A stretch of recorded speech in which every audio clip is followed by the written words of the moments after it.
Beverly says it was a dream come true when she bought her 2-bedroom flat on the Aylesbury estate in Southwark after the council offered her a 38% deduction. Before I decided to buy my home, I lived in the flat for 19 years, and it was just a nice flat, big and spacious, and the beautiful views over the London skyline.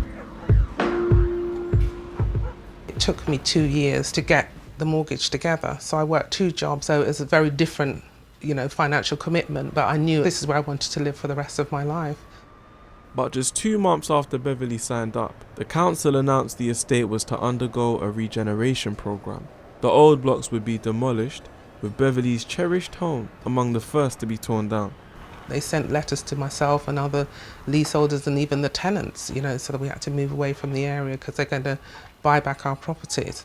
I was quite shocked because the local authority initially offered me £65,000 for my 2-bedroom property, and that wasn't enough to buy anything in the area. Leaseholders tend to be pushed completely out of the city. They are priced out of London by the below market value recompense that they're given by the council. Many people do have to move further away, mainly leaseholders who depend upon compensation to buy a new home, and the compensation is nowhere near enough to live in the area that's being regenerated. So many of those are being moved to outer London boroughs and maybe outside of London altogether. Back on the Aylesbury estate, demolition work is underway. Here is still my home, and I'm happy living in my home of what I've got left, but the surroundings have been degraded. It's very sad. Just 4 years ago, the council spent almost £5 million improving this site before deciding it would be cheaper to tear it down. Beverly says the council could have done more to save the Aylesbury.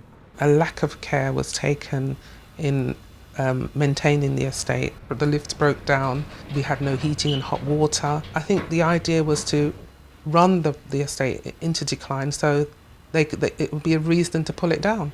It's become a common trope, really, that councils undertake a process of managed decline in the run-up to the regeneration of estates so that they can argue, look, the fabric of this estate is in poor condition, we need to bring in money, we need to do something about this.